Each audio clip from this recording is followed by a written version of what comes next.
There's a rhythm emanating from the sun to the edges of the solar system. Roughly every 11 years, our star ramps up to a turbulent state, expelling violent eruptions. After a peak, it calms down to a quieter phase before starting all over again.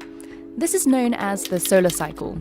This ebb and flow of solar activity affects the entire solar system, including spacecraft electronics and astronauts that can be affected by particle radiation if they're not sufficiently protected. Understanding the solar cycle is one of the oldest problems in solar physics, and now predicting it is more critical than ever as we venture to the Moon, Mars, and beyond. So here are ways we've learned about tracking it. So welcome to the dome. Today we're gonna observe the sun and see if it has some sunspots. Every morning when the skies are clear, Olivier looks through this telescope in search of sunspots. These are dark blotches on the sun that are the main source of solar eruptions. They appear and disappear on the sun's surface. So we're not looking at the sun, in fact we're looking at the shadow of the instrument. Then we put the paper always at the same place, and then we can start drawing. Olivier and a team of sun observers record the pattern of sunspots by pencil. The first known record of sunspots date back to around 1,000 years ago in China. After the invention of the telescope in the 17th century, routine observations were made. Today, sunspot drawers still use the same technique. While we've created satellites that can see the sun in much more detail in recent decades, drawing by hand keeps the centuries-long record consistent. The sunspot number record goes back farther than any other instrument, allowing scientists to analyze the sun's behavior over many solar cycles. Sunspot numbers are collected from observatories around the world and are averaged. During every 11-year cycle, the number of sunspots rise from 0 to a peak and then go back down to 0 again. Scientists use these numbers to determine when a new solar cycle begins and how active a cycle is. Solar maximum, the period of highest activity, can vary wildly from cycle to cycle.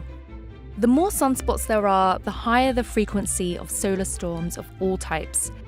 Some that create aurora, and some that can affect power grids on Earth. But sunspot number isn't the only indicator we see. These numbers are often combined with other signs.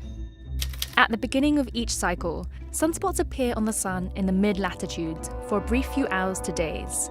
At solar minimum, there are often days without any spots at all.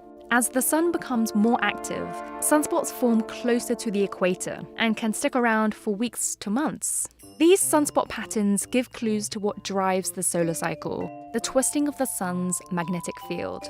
Like Earth, the sun has a magnetic field with a north and south pole. But unlike Earth, the sun's magnetic field becomes extremely complex. This is because the sun is made of plasma, a charged gas that generates electric currents. As the sun rotates, plasma around the equator moves faster than near the poles, causing the magnetic fields to become stretched, elongated, and then twisted. Then kinks in the magnetic fields burst through the surface as sunspots larger than the size of Earth. As the solar cycle unfolds, more sunspots appear and the magnetic field becomes more tangled. At the peak of the solar cycle, the sun's magnetic field flips. The North Pole switches to the south and vice versa. The cycle then ramps down, ready to start a new cycle. Scientists can eventually see the result of this flip inside sunspots using satellites. This black and white image of the sun shows the magnetic field on the surface. Most sunspots appear in pairs. Like a magnet, one side is positive and the other is negative.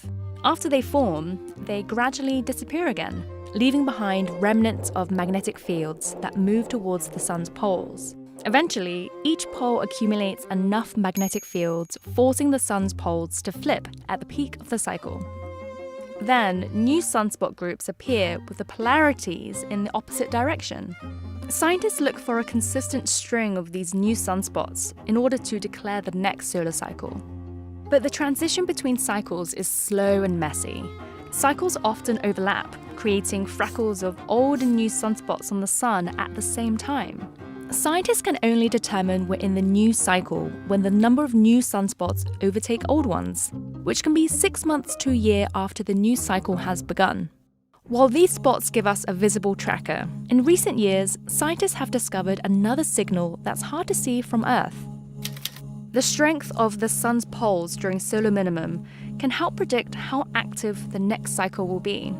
After the poles have reversed at the peak, scientists keep a close eye on it for the next few years.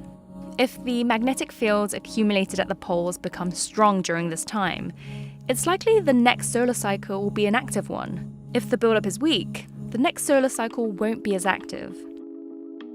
While we use these indicators to track the sun, predictions are still hard. After all, we've only had detailed satellite observations of the last 4 solar cycles, and scientists are still learning about what causes the sun's cycle. So until we piece together those missing pieces, the sun, even with its 11-year clock, will continue to surprise us.